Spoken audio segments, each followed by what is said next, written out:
Freudiana Radio, la voz psicoanalítica del mundo.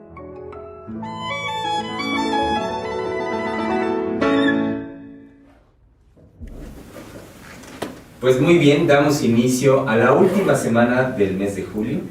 Ay, no me digan, ya se acabó julio. Ya. Julio regalado. Ay, qué pena. Bueno, para que vean que sí, estuve ahorita platicando con un filósofo alrededor de cómo el capitalismo finalmente enajena, ¿sí? Y le digo, sí, pero de todos modos el capitalismo no ha logrado lo que pretende. Va transformando la realidad, va transformando la situación de los seres humanos, pero no ha sido capaz de atrapar propiamente el pensamiento, ¿sí? Entonces, por eso digo, pues Julio ya se acabó, ay, Julio, y era regalado, ¿no? Nos regalaban a Julio. Todo eso podemos hacer, podemos jugar con todo eso y ser libres de pensamiento. El capitalismo no está en nuestro diario pensar, no está tampoco en las fantasías, que es lo que usted va a trabajar, no está tampoco en los sueños, ¿sí?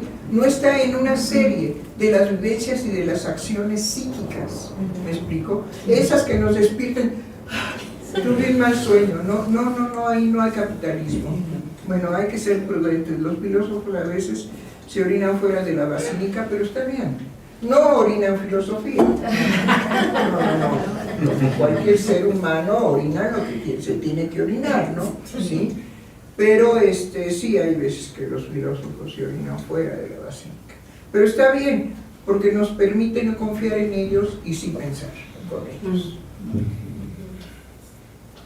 Entonces, en este lunes 28, doctora, y con lo que decía, pues sí me hizo pensar ahorita cómo el recurso privilegiado, me parece ideológico del capitalismo, es la repetición a través de la publicidad. Sí, o sea, de esos mensajes cortos y repetir. Y de esa manera, pues, apostar a que sea vigente su Por ejemplo, su todo lo que dice al respecto a la Coca-Cola, no es Dios, ¿sí?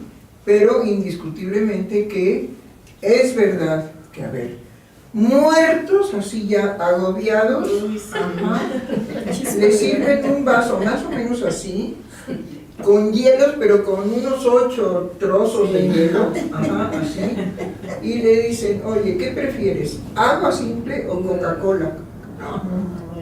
Coca-Cola. Y eso no lo logra la publicidad. Hay un estado anímico en donde uno ya sabe cómo compensar con lo dulce, con lo fresco, ¿sí? Una satisfacción y reponerse. El agua simple nos va a hidratar, pero no nos va a proporcionar ninguna experiencia de placer. Entonces todo eso tiene que ver con la sensualidad. Sí. Ay, ¿por qué no hablamos hoy de la sensualidad? ¿Alguien trajo trabajo de la sensualidad en Freud? Sí, doctora, bueno, yo estuve leyendo la parte del noviazgo con Marta. ¡Ay, y bueno, era de lo más apasionado, pero creo que lo más padre eran las cartas que le escribía, las descripciones que le hacía de ella, porque además él no la consideraba una mujer bella en cuanto a la belleza tradicional, sí, en cuanto a la belleza física. Bueno, los judíos no son bellos. No, y era... Freud se salvó, quién sabe por qué. Sí, le decía que era pálida, que él incluso creía que tenía una deficiencia de clorofila en el cuerpo. Pero lo que le decía es que su belleza estaba en su forma de ser. Y que cuando le habla de la forma de ser de ella, porque la conoce en su casa, porque su hermano mayor se casa con una de las el hermano mayor de Marta se casa con una de las hermanas de Freud, pero el compromiso de Freud con Marta es previo a eso, pero el hermano se casa primero. Entonces él la conoce en su casa y la ve en una mesa pelando una manzana y conversando con su familia, y lo que Freud hacía cuando llegaba a su casa, que ni siquiera saludaba, llegaba directo a su habitación. ¡Amada mía! A leer, Sí, claro. porque esa era su pasión. Pero ese día que Marta estaba ahí conversando con su familia y pelando la manzana, no se fue directo a su cuarto, sino que se quedó a convivir con la familia porque la vio y la escuchó en la conversación que ella tenía. Y bueno, fue y se sentó ahí con ella. Y lo que dice que le llamaba la atención era la alegría de ella y la inteligencia. Sí, claro. Que eso, bueno, fue lo que lo hizo quedarse, y en ese momento para él fue el flechazo.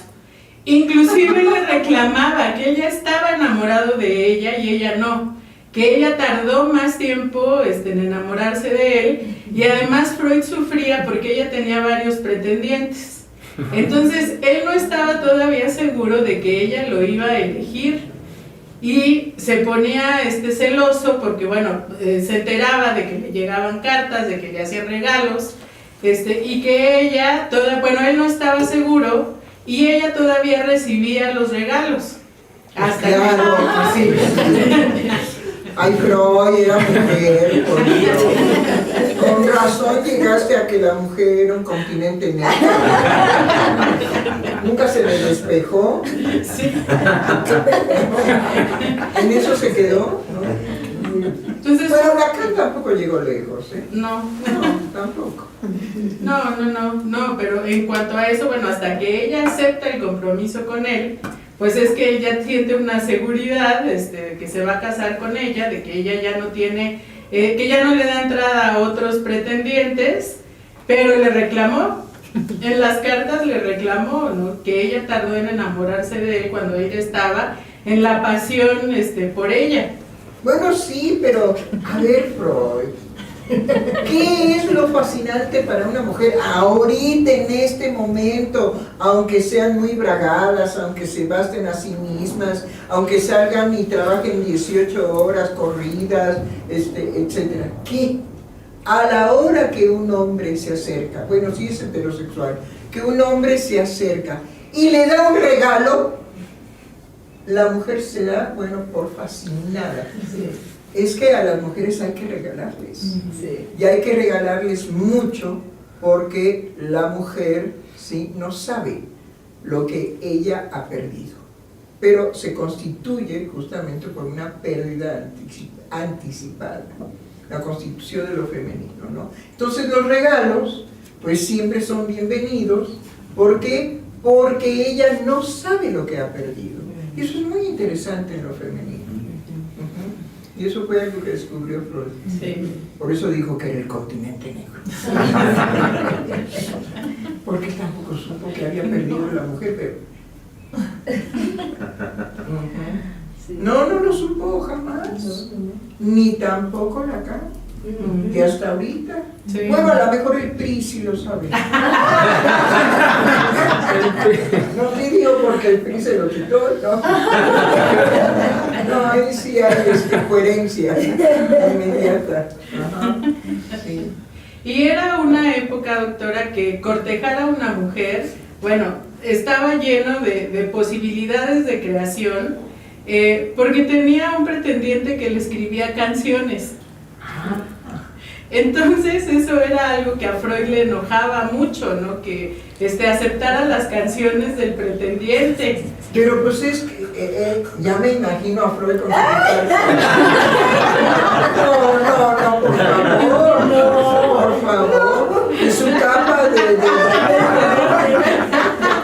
Y ahí viene la tuca cantando canciones. No. Ciertamente. No hacía eso, pero las cartas que le escribía eran muy bellas, sumamente amorosas. Inclusive en la biografía dice que si alguien puede estar autorizado a hablar del amor es Freud. Sí, no, indudablemente, que si alguien puede estar autorizado a hablar del amor es Freud, porque inclusive el psicoanálisis, su creación, su descubrimiento, no hubiera sido posible sin ese amor a Marta. Entonces sí, indudablemente que lo que siempre impulsó su vida fue el amor. Es un ser en ese sentido extraordinario. No podemos decir lo mismo de Lacan. En Lacan pues lo poco o mucho que sabemos, ¿sí? Más bien era una cuestión pasional, no tanto el amor, sino la pasión. Pero bueno, cada quien con su historia. Sí. ¿Y? Bueno, y que lo que yo veía, doctora, es la diferencia que hay en cuanto a las posibilidades de escribirle a alguien desde el amor, desde la pasión, y que eso actualmente ya no existe. Por ejemplo, esa posibilidad de escribir cartas, de escribir con su mano, que inclusive él le preguntaba a Marta con qué letra prefería que le escribiera. No, sí, ese es Freud. Ajá. Entonces que Marta le dijo que prefería que le escribiera, con letra gótica, lo cual hizo muy difícil entender las cartas. Claro. Dice Ernest Jones que bueno, eso se lo dificultó, y que además Marta tenía la intención de quemarlas, de que una vez muerto Freud, ella las quería quemar, y no lo hizo. Al único que dejó que las leyera fue a Ernest Jones, entonces no las quemó, pero no le fue tan fácil leerlas. Y bueno, pues pudo abstraer algunos párrafos, porque también había una intención de dejar en privado ciertas cosas pues de lo que ellos escribían. Se escribían diario, a veces 2 o 3 veces al día. Todos los días les llegaban cartas. Bueno, mutuas. También tenemos que ver que la época que le corresponde a Marta y a Freud, ciertamente no hay muchas formas de comunicación como las hay en la actualidad, ¿sí? Pero es verdad que, y por cierto, aquí los miembros de CIEL tienen que escribir, y pues nosotros nos damos cuenta de la importancia que tiene ponerse a escribir realmente lo que uno piensa, lo que uno va descubriendo del psicoanálisis, en fin, etcétera, y que es una buena tarea, es una buena práctica para enriquecerse, porque la escritura, bueno, no voy a hablar de la escritura ahora, pero los beneficios son incalculables. Sí, y que no eran cartas cortas, eran de 4 o 5 hojas hasta 20 y tantas. 20 y tantas, ay, pobre Marta. En letra gótica. En letra gótica. Pues solamente yo con lupa, ¿sí? Para distinguir los rasgos, porque la letra gótica es hermosa, pero es muy difícil precisamente porque no son, bueno, a no ser que uno esté acostumbrado, pero no son distinguibles las letras en cuanto al rasgo, y sobre todo la unión, ¿sí? Muy bien. Y es que en esas cartas de amor, pues parte de esa comunicación, Freud le decía lo que estaba investigando y lo que iba descubriendo. Entonces, cuando es el episodio de la cocaína, Freud le decía que bueno, le iba a mandar dosis de cocaína para que ella la pudiera consumir, porque quería verla rozagante y verla con las mejillas rosadas. No, es que era pambazo. Sí, era pálido. Pambazo, ¿no? Sí. Entonces el Freud, por más que le estaba echando ganas con la cocaína, pues no. Sí, pero bueno, eran conversaciones por medio de las cartas, pues muy extensas y llenas de esos detalles amorosos en relación, bueno, a la pasión que él sentía por ella, y ya después cuando ella ya se enamoró de Freud, pues era lo mismo en las cartas de ella, ¿no? Hacia Freud. ¿Y por qué no nos preguntamos qué fue lo que hizo que Marta se enamorara de Freud? Porque inclusive lo supera en la muerte. Sí. Él muere primero, ¿sí? Aparte que es una tradición. ¿Sí? No, sí, que los hombres se mueran primero, sí, en caridad de Dios, ¿no? Y que las mujeres nos quedemos viudas y nos divirtamos, ¿no? Porque el chiste que viene con la viudez es el divertimento, aunque puede pasar, digamos, un tiempo significativo en relación a la pérdida, ¿no? Lo que puede significar la pérdida. Pero es que la mujer es así de compleja, así. Ajá. Por eso aquello de viuda alegre. Pues sí. Mírenlas, no. Bueno, es que hablar de las mujeres es verdaderamente un tema apasionante, ¿no? Y sobre todo si las mujeres hablamos de las mujeres. Sí. No tanto que los hombres hablen de las mujeres, porque es radicalmente una experiencia absolutamente inexplicable, ¿sí? Pero las mujeres, cuando hablamos de las mujeres, no tenemos problema. Nos cachamos muy bien las unas a las otras. ¿Por qué? Pues porque todo lo que le adjudicamos a la otra vive en nosotros. Sí. Nosotros tenemos una claridad absoluta en cuanto a eso. Bueno, ¿y qué más? ¿Alguien más? Bueno, a usted ya le volaron todas las cartas. Vale. Pero sí, a mí, bueno, desde un principio yo les comentaba, a mí me apasionó las cartas que Freud escribe, no nada más a Marta, porque las... No, usted escogió a sus hijos. Sí, Sí, ajá. escogía a los Sí, hijos sí, de sí. Freud, porque justo porque estábamos trabajando al respecto del padre. Entonces yo decía, ¿y cómo habrá sido Freud como padre?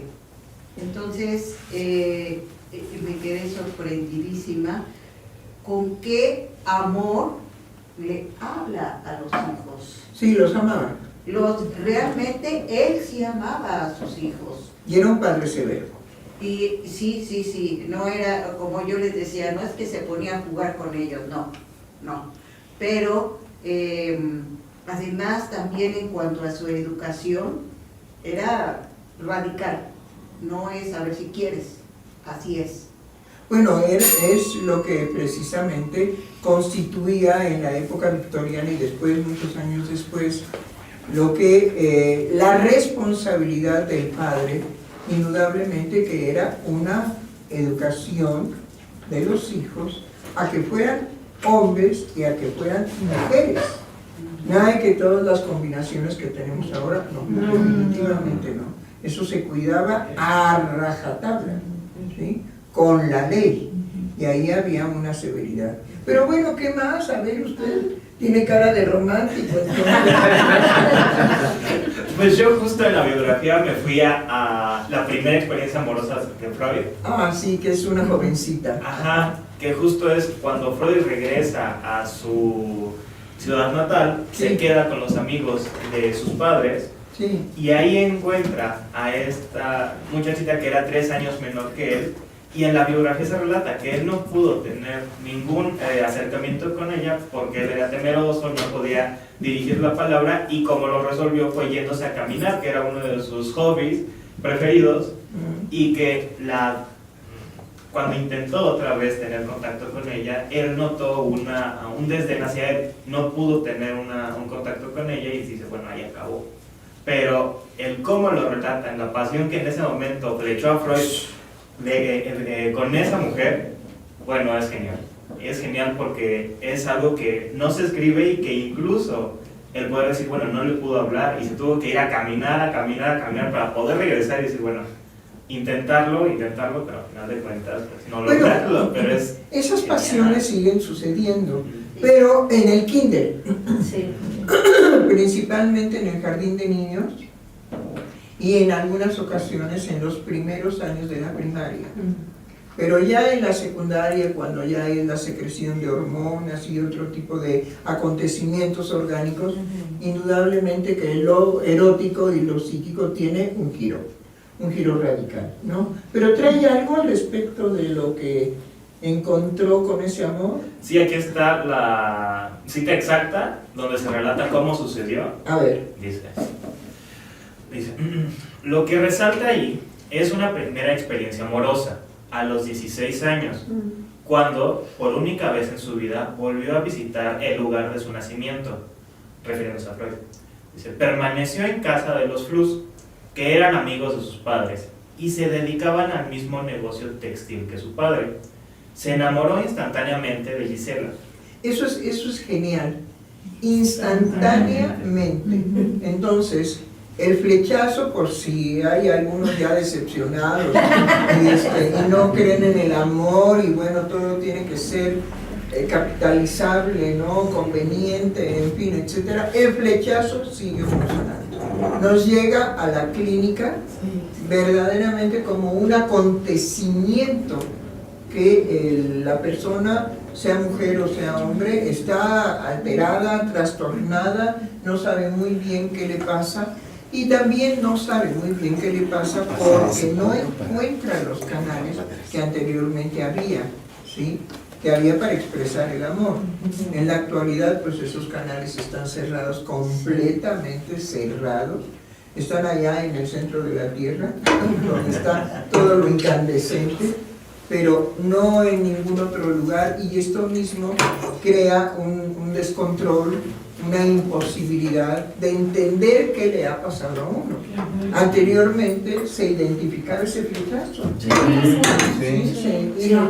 Y venía, digamos, toda la expresión amorosa por el flechazo. Bueno, sigue. Instantáneamente se enamoró de esta chica. La hija de Flux, 3 años menor que él. Era demasiado tímido para comunicarle sus sentimientos. Sobre todo también por el nivel de pasión, ¿sí? por lo apasionado, por lo intempestivo, ¿sí? Que podía ser comunicarle esa pasión. Entonces, pues se contuvo, y qué bueno que se contuvo. Sí. Porque hubiera sido torpe, hubiera sido una persona brutal, ¿sí? Como son los niños en el kinder. Sí. Bueno, y dice, o para dirigirle siquiera la palabra. no, porque si le hubiera dirigido la palabra se hubiera desbordado, porque eso es, digamos, imposible de controlar. Ahora, el control de irse a caminar y del silencio fue más que suficiente para contener, digamos, ese flechazo, ¿no? Sí, y qué bueno. Sí, y dice, y varios días después ella se ausentó para proseguir sus estudios. Así es, la perdió. Y fue indudablemente que el primer proceso de duelo amoroso en la vida de Freud. Bueno, ¿y quién más? Sí. Yo también estuve leyendo el epistolario de Freud, y bueno, sí, me encontré sobre todo con cartas dirigidas a Marta, y en esto que usted nos decía, doctora, de su sensualidad, es que a mí lo que me impresionó fue el detalle con el cual Freud va escribiendo, y no creo que solamente de una manera descriptiva, sino en la manera de tratar de que pues Marta pudiera casi, ¿no? Como estar admirando o estar en ese momento, ¿no? Ahí con lo que Freud, si estaba, por ejemplo, en el laboratorio, estaba trabajando en el laboratorio, decía que estaba esperando, ¿no? A que se hiciera el experimento, y que en ese momento también él había tomado un bolígrafo y se dedicaba a escribirle, ¿no? Bueno, es exactamente lo mismo que tener el celular, porque eso, digamos, no se ha contenido por el celular o por las, ¿cómo se llaman? Las redes. Ajá. No, eso es posible cuando hay esa intensidad amorosa, porque puede el científico estar descubriendo algo, y si hay una relación amorosa de ese nivel, de esa forma, le escribe a la amada, se lo escribe en el celular. Entonces, en ese sentido, lo que quiero resaltar es que eso no se ha modificado. Que ahora sea electrónico, bueno, es la época, ¿sí? Pero cuando un hombre está verdaderamente en la experiencia amorosa con una mujer, indudablemente que la quiere tener siempre junto a él. Es que es muy importante, es siempre junto a mí. Nosotros podemos ver, por ejemplo, la situación actual en donde las parejas con las cuales convivimos socialmente, cada uno trae su celular y están separados, ¿sí? Cada uno están con el otro, porque sí están con el otro, pero separados, cada uno en su interés entonces se convierte en una compañía, pero no en una cuestión discursiva amorosa. Porque bueno, escribirle a la amada o a escribirle al amado, sea por el celular o sea, digamos, en una carta, indudablemente que tiene que ver con la palabra, ¿sí? Y no tenemos otro medio más preciso, más exacto que las palabras de amor que nos pueden nacer y dirigirlas al otro, definitivamente, ¿no? Sí, y que ahí, o sea, como Freud en otro momento le escribe a Marta y le dice, requiero escribirle a la Academia de Berlín para crear más palabras que tú me despiertas para expresarte lo que tú me despiertas, ¿no? O sea, era insuficiente lo que él tenía como lenguaje, necesitaba ayuda. Sí. ¿Levantó usted la mano? Sí. Sí, porque justo hablando del amor, creo que Freud es el ejemplo viviente de el amor en la ciencia, de encontrar el amor en la ciencia. Yo cuando estuve haciendo la tesis para la licenciatura, en donde era un ritmo de desayunar, comer y cenar, psicoanálisis, tal cual, me refiero a lo que alimenta espiritualmente el psicoanálisis y la lectura en esa continuidad. Bueno, estaba trabajando cuestiones al respecto de la química y de cuando la química deviene química y deja de ser la alquimia. Ah, ok, sí. ¿Ok? Y estaba siguiendo toda la línea de los científicos que fundamentaron la química. En esa línea de científicos que fundamentaron la química, me encontré que uno había hecho, ahorita no tengo los nombres presentes, pero había hecho la traducción de la obra de otro gran científico. Y en esa traducción es muy interesante porque me recuerda a Freud en su texto de Palabra y Cosa. Bueno. De cómo el recorrer la palabra del otro, en tenerla que pensar él para como poderla propia. como propia, para transmitirla, finalmente en el prólogo a esa traducción el sujeto a grandes rasgos le dice, ya no vivo yo en mí, sino tú. Fue fascinante encontrarme esas palabras en un medio científico, en donde ahora lo que nos encontramos es el aburrimiento por la repetición de los congresos, ¿no? Es decir, la saturación de la información y que ya no importa de qué manera el sujeto va a venir a transmitir un saber, sino que todo se trata de un intercambio de información. Bueno, ese es el problema del uso ahora de la inteligencia artificial. Claro. Es decir, hay que señalar que la inteligencia artificial es la rapidez con la que uno obtiene información, está informado, ¿sí? Después eso se traslada a una serie de sucesos psíquicos que la gente está ya empezando a padecer, porque pues es natural, ¿no? Es natural. Primero, el regocijo de tener esa información de una manera tan veloz y sobre todo que ya no se tiene el ser humano que esforzar, pues, como fue mi época de ir a las bibliotecas, de pedir el tema, de citar al autor, de bueno, tantos procesos que se requería, pero que todo eso le daba a aquel que iba a investigar algo en una biblioteca y que podía pedir varios libros simultáneamente, ¿no? Sí, todo eso tenía una consecuencia psíquica en los seres humanos. Ahora eso ya no es así. Pero justo, bueno, hoy que estaba escuchando que se celebran los 700 años de la fundación de México Tenochtitlan. Qué bueno que no lo recuerda. A ver, sí, yo creo que ahí sí tenemos que hacer un alto. Dígalo. Sí, que es la celebración de la fundación de México Tenochtitlan, es el año 700, ¿no? El 700 aniversario. Y en donde conecté yo con esa viveza, esa pasión también, no nada más orgullo, sino pasión de ser mexicano, fue con lo que la vivencia de la licenciatura, porque además es una licenciatura en teoría psicoanalítica mexicana.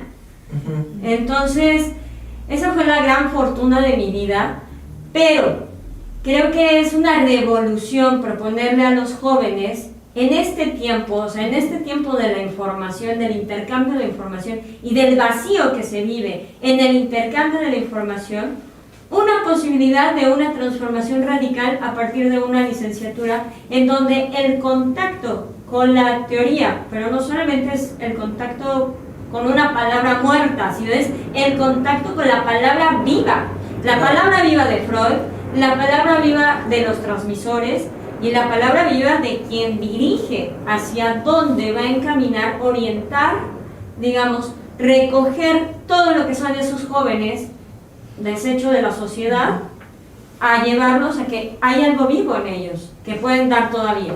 Claro, sobre todo, digamos, desecho de la sociedad, y que el convencimiento ahí de la torcedura de ser un desecho de la sociedad es ahora una forma de satisfacción enorme en los jóvenes actuales. Es decir, de no ser la posibilidad del amor, ¿en qué otra cosa pueden acogerse, apoyarse? En ser un desecho de la sociedad. Y por eso vemos todas las dificultades que tenemos en la actualidad a que los jóvenes sean emprendedores, sean realizadores, sean sujetos, digamos, que se comprometen con la sociedad, que se comprometen con el bienestar del otro, que se comprometen amorosamente. No, ya no.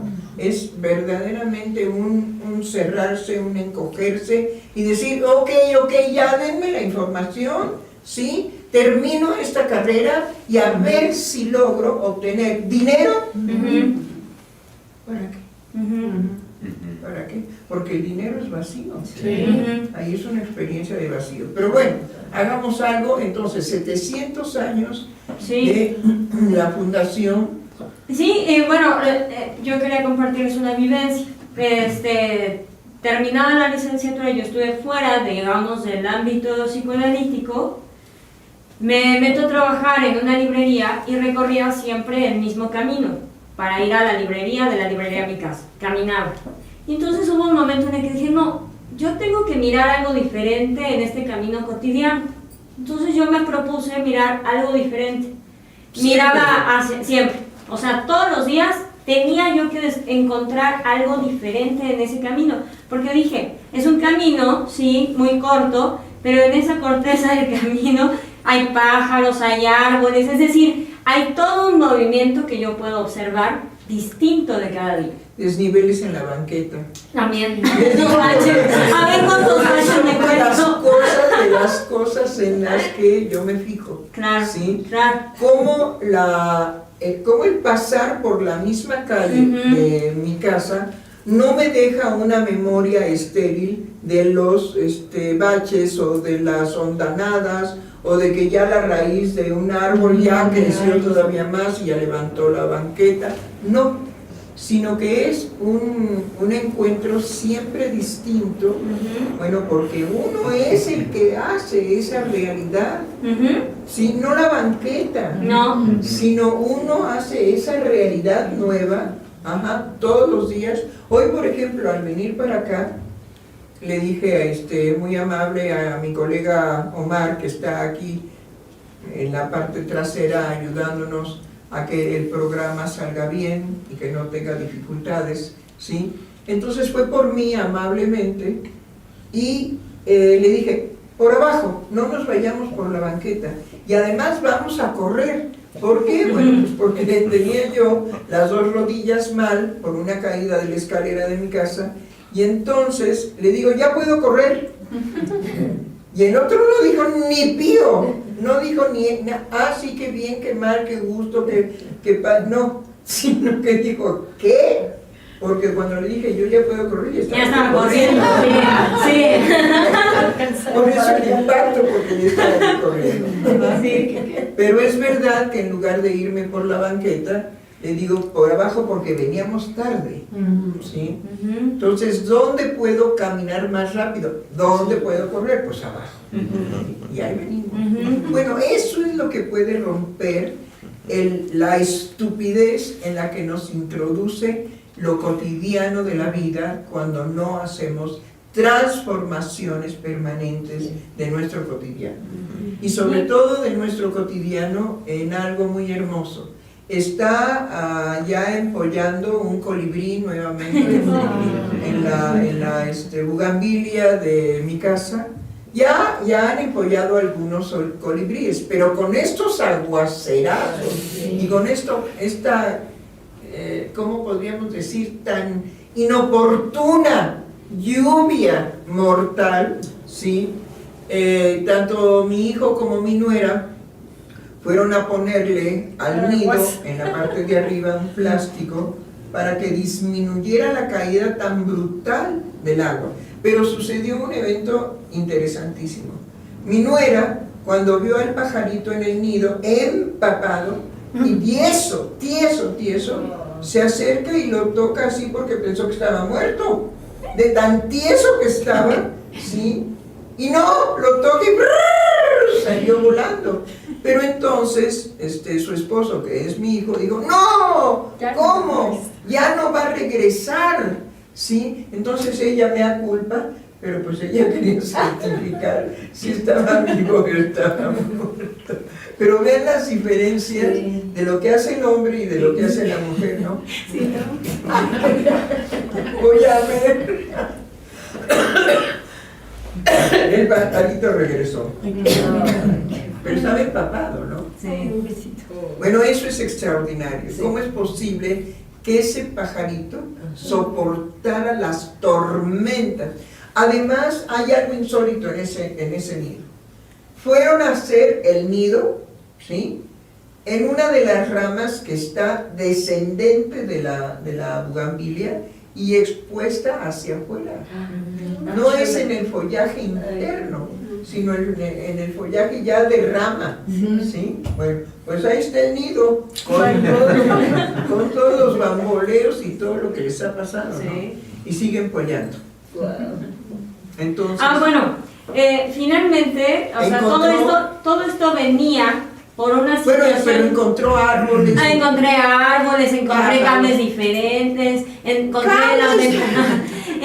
como las ventanas que no me imaginaba que existían en ciertas casas, y yo decía, ay, qué padre ventana, no sé qué. Bueno, pero todo esto era parte de una vivencia que me resultaba difícil de sobrellevar, ¿no? En un cotidiano donde la licenciatura me tuvo así en un huevito, ¿no? Y que a veces era incómodo y no lo entendía y era como, bueno, qué raro, porque no es la vivencia de la universidad y tal.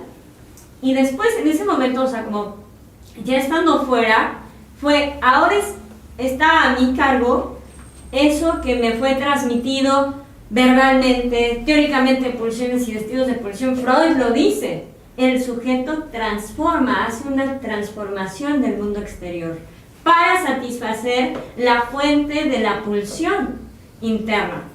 Bueno, ahí fue cuando yo dije... Acá dice otra cosa, Ahí fue cuando dije, no, esta licenciatura me dio vida. Sí. Me dio vida y me dio una posibilidad de una vida nueva. Sí, es cierto. Entonces, y bueno, es una licenciatura mexicana. Sí. Bueno, eso es lo más padre. Celebrando los 700 años de la Fundación de México Tenochtitlan. Claro, sí. Eso porque me resonó a lo que dijo Claudia Sheinbaum, no sé si Claudia Sheinbaum o Clara Brugada, de que mientras el mundo siguiera vivo, la trascendencia de México Tenochtitlan continuaba. Ah, caray, ¿y eso en qué se basaba?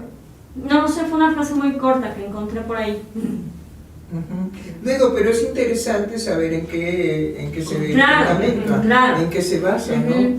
Porque un dicho de esta manera, con todo el empuje, digamos, a denigrar a México, como que, ¿cómo sale eso o cómo se fundamenta para que sea verdaderamente algo fuerte, ¿no? Yo creo que fue parte de su discurso, no lo sé, lo voy a buscar y se los traigo. Que mientras el mundo se continuara, la trascendencia de México Tenochtitlan iba a continuar. Sí, es Es verdad. decir, no es una cultura muerta.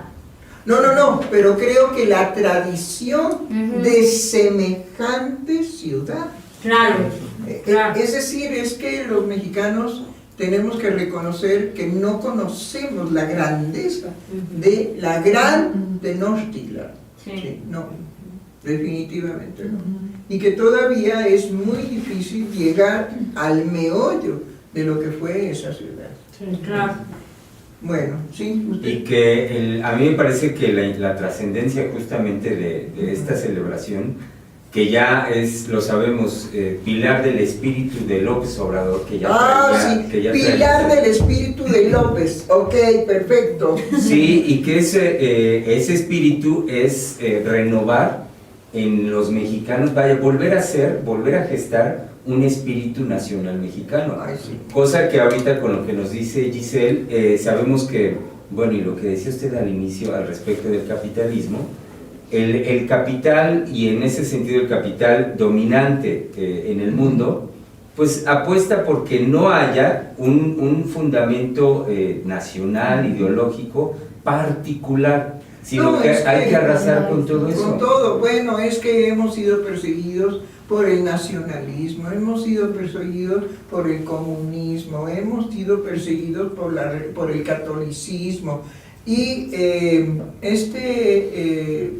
filósofo decía que el que sí ha subsistido y rebasado todas las posibilidades es el capitalismo. Bueno, pero no es así, no es así. Lo que pasa es que el capitalismo capitaliza inmediatamente, ¿sí?, todo aquello que pueda hacer, y todo lo que hace un ser humano, ¿sí?, es capitalizable. Entonces no hay ningún chiste que persista, ¿sí?, porque todo lo que hace un ser humano es capitalizable. Eso es lo que sostiene al capitalismo. Si no hubiera las acciones de los seres humanos, pues se hubiera, digamos, derrocado, se hubiera acabado. A mí me parece que en ese sentido tenemos que estudiar muy a fondo cómo se sostiene el capitalismo, porque lo que haga el ser humano es capitalizar. ¿Sí? En cambio, las otras ideologías o los otros sistemas no estaban en ese tenor. El capitalismo, sí, todo lo capitaliza, pues claro que sí. El chicle bomba. Es que se quedan callados. Yo digo, ¿en qué están pensando? Bueno, a mí se me ocurre inmediatamente que era el chicle bomba. Ah, ¿no se acuerdan? Sí. A ver quién hacía más La bomba. Y había que quitarse, ¿no? Muy bien. Ya ven que era hasta concurso en el programa de Chabelo, que hacían el concurso Sí, por es hacer cierto. En el programa de Chabelo. Oh, qué bárbaro, qué bien. ¿Cómo andamos de comentarios? Tenemos muchos comentarios, doctora. Analicet Martínez nos dice saludos cordiales. Alma Flowers nos dice lo siguiente: hermosos doctores, qué tema maravilloso. Un pequeño poema. Te cuento un sueño. Entro en el fabuloso lío del amor. Tu luz me sigue cuando dejo de verte, sol de la noche. Qué bárbaro. Qué genial. Ajá. Y también nos dice, me encantan los jueves porque me dejan en vilo, piense y piense, siente y siente, los adoro. ¡Ay, qué bien, muy bien! Coméntenos esas experiencias intensas. Muy bien, ¿qué más? Soki Mojica López nos dice, al escucharlos me provoca calma. Alma Flowers también nos vuelve a escribir y nos dice, y bueno, el capitalismo puede amenazar nuestra subjetividad, puede querer aniquilarla, pero la subjetividad nos pertenece. Y continúa, me parece hermoso lo que nos comparten de Freud y Marta. ¡Qué belleza! Ella conversaba, pelando una manzana. Es una escena cotidianamente hermosa y sensual. Sí, cómo no. La Exacto. poesía se da en cosas simples. Así es. Y le mando una felicitación, feliz cumpleaños a mi doctora Giselle, que la vida la colme de maravillas. Koan Sen nos escribe, con respecto a lo que menciona la doctora Heiser de la IA, ahora estamos viendo que hay información sin significación, destinada al olvido. El saber ya no se construye, se vuelve quitapone. Y nuevamente... Qué interesante eso, a ver, vuélvalo a repetir. Sí, con respecto a lo que menciona la doctora Heiser de la IA, ahora estamos viendo que hay información sin significación, destinada al olvido. El saber... Sí. Qué fuerte, destinada la información al olvido. Es decir, bueno, se me ocurren muchas cosas, ¿sí? El saber ya no se construye, se vuelve quitapone. Entonces, ¿Son todos? Y el último también de Alma Flowers. Me hicieron recordar a mi abuela, que era una hacedora de historias y poemas de lo más cotidiano, y eran creadas ahí en el instante. Era tan hermoso. Sí. Esas experiencias son extraordinarias, definitivamente. Y bueno, me hizo ahorita una evocación el comentario de Flower, de recordar a los abuelos, porque yo tuve la fortuna de tener unos abuelos, tanto por parte de mi padre como por parte de mi madre, extraordinarios, en cuanto que era fascinante entrar a la cocina de la casa de la abuela, que era más grande que esta sala, y que se dejaban los braseros encendidos, como 6 braseros encendidos, porque había que dar el desayuno muy temprano, a las 5:30 de la mañana, para todo el personal de la hacienda, ¿sí? Y quedaban encendidos precisamente por esa necesidad.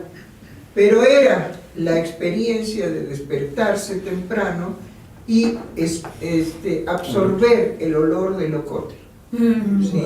Porque a pesar de que estaban los carbones ahí listos para inmediatamente recibir el nuevo carbón, le ponían esta madera, bueno, es fortísimo, y era con lo que uno se despertaba, ¿no? Con esos aromas. Sí. Aparte del chocolate. Chocolate en agua o chocolate con leche, que eso es español. La original bebida es con agua. El cacao. Bueno, muy bien. Sí. Yo quería participar con esto del capitalismo, porque lo que a mí me hizo pensar al respecto del capitalismo, ¿por qué adheremos todos al capitalismo? ¿Por qué nos adherimos? Sí, ¿por qué nos adherimos todos al capitalismo? Voy a usar esta frase que dice, Dios es amor, ¿no? Entonces, el dinero es amor. Lo que es por eso, es como esta transformación del capitalismo en que la expresión afectiva se transforma en ese capital. Y lo que es muy interesante es que acabamos de decir que esa transformación nos deja en un vacío, curiosamente. Pero, sin embargo, ese fenómeno de volver capitalizable lo emocional hace que lo mantenga ahí, existente. Hay una cosa interesante en lo que usted dice. Lo que no es posible capitalizar es el vacío. Sí. Y justamente por existir un vacío en la dinámica psíquica de los seres humanos, descubrimiento por supuesto de Freud, ¿sí? Porque existe ese vacío en lo psíquico, el ser humano sigue creando.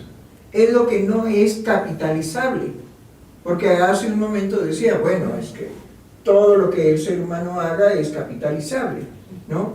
Pero cuando usted menciona que dentro de esa posibilidad se crea un vacío, a mí me parece que lo constitutivo de lo psíquico es el vacío y eso es lo que no es capitalizar. Entonces, pues muy bien y muchas gracias por la reflexión. Bueno, ¿qué tenemos? ¿Qué más? Siguiendo con esta línea, a mí me hizo recordar justo la crítica que hace Miller hacia todos los libros que están en inglés del cómo hacer. Sí, que claro. bueno, me evocó justo cómo Miller critica incluso hacia el psicoanálisis, que parece que ya la terapéutica, o una línea de la terapéutica es el cómo hacer, como si la terapia fuera en esa línea, cuando en realidad pues no. No, bueno, indudablemente, ojalá que este movimiento que estamos haciendo de la historia de Freud, de la historia del psicoanálisis, bueno, porque decir psicoanálisis, decir Freud es lo mismo, ¿no?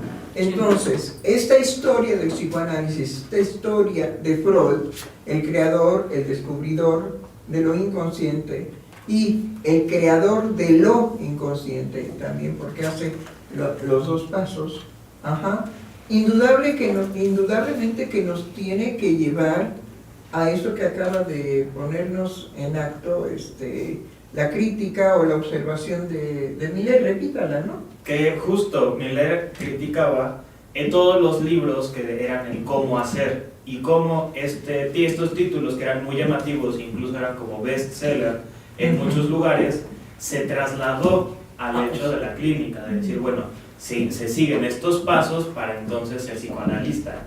Y hizo un título, no lo recuerdo precisamente, pero va en la línea de cómo es el psicoanalista del siglo XXI, cómo se hace el psicoanalista del siglo XXI, y es una crítica, pues bueno, que uno se queda impactado que sí, que en realidad es lo que se está circulando.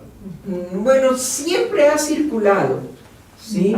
Porque en la época misma de Freud, lo que se le demandaba a Freud era, bueno, ¿y cómo se le hace? Claro. ¿Y cómo se le hace? ¿Y cómo se le hace? ¿Sí? Y Freud decía, claro que hay un cómo se le hace, acuéstese. Asocie libremente, ¿sí? Y no sancione absolutamente nada de lo que le venga a la cabeza.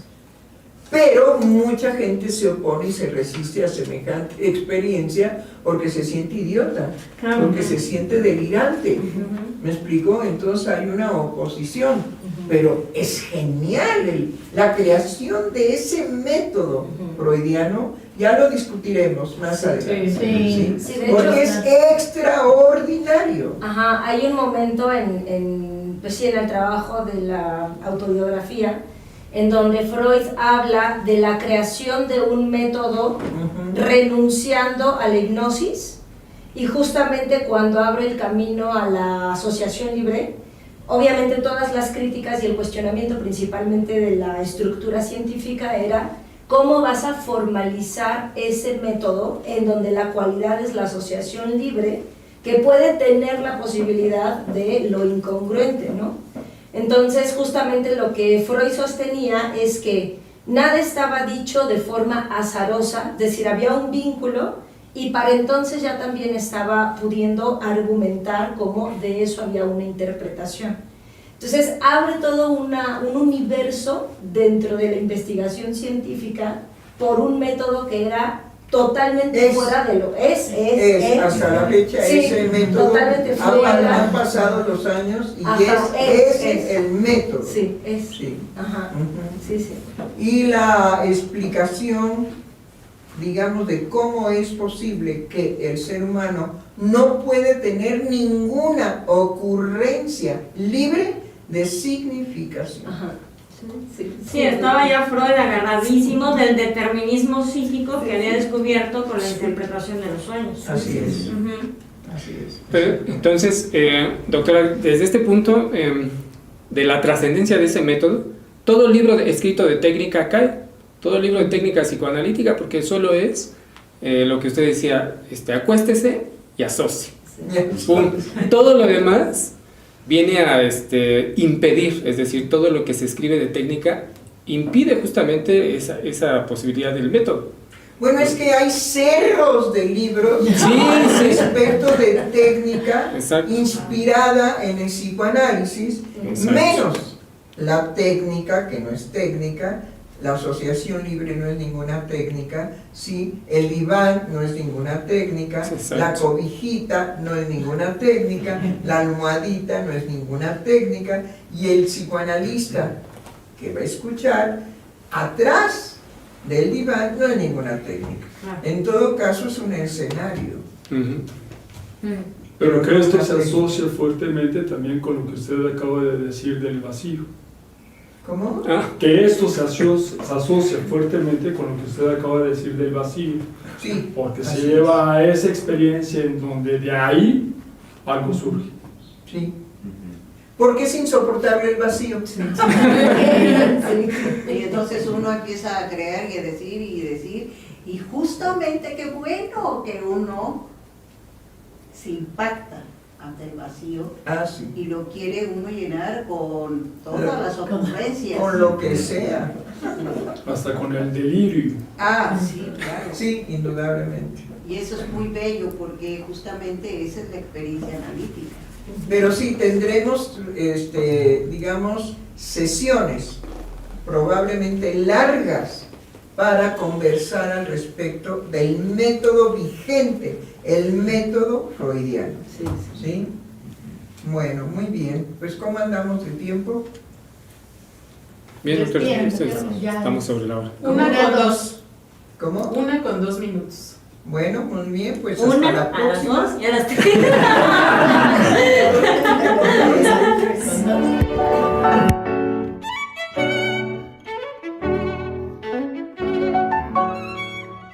Freudiana Radio, la voz psicoanalítica del mundo.